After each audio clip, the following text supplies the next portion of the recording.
എന്തുണ്ട് എല്ലാവർക്കും സുഖല്ലേ? പിന്നെ വർക്കൗട്ട് കഴിഞ്ഞിട്ടാകുമ്പോൾ എന്ത് കഴിക്കണം എന്ത് കൊടുക്കണം ശരീരത്തിന് എപ്പോഴും എല്ലാവർക്കും ഒരു കൺഫ്യൂഷനാണ്. അതായത് എന്നെപ്പോലത്തെ ഒരു സാധാരണ വർക്കൗട്ട് ചെയ്യുന്ന വ്യക്തിക്ക് ഉള്ള കാര്യം ഞാൻ കഴിക്കുന്ന കാര്യം പറയാം. നമ്മളെ കയ്യിൽ എന്നാ ഉള്ളത് അതെടുത്തിട്ട് കുക്ക് ചെയ്യുക, ഒന്നും നോക്കണ്ട. എനിക്കിന്നുണ്ടായത് ഓട്സാണ്. അതേപോലെ തന്നെ 6 മുട്ട. ചിലവർ പറയുന്നതൊക്കെ ഓട്സ് കഴിക്കാൻ പാടില്ല, പക്ഷേങ്കിലല്ല,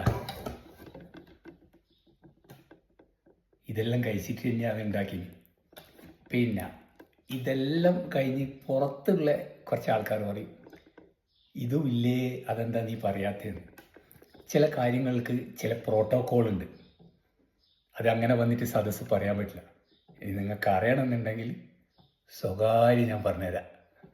ഓക്കെ, അപ്പോൾ ഉള്ളത് കൊണ്ട് ഓണം പോലെ നമ്മളെ കയ്യിൽ എന്നാ ഉള്ളത് അതെടുത്ത് കുക്ക് ചെയ്യുക. പക്ഷേങ്കിൽ ഫുഡ് കൊടുക്കാൻ നിൽക്കരുത്. എന്ത് കഴിഞ്ഞാലും ക്ലീൻ ഫുഡായിട്ട് കൊടുക്കുക. അപ്പോൾ പറഞ്ഞ പോലെ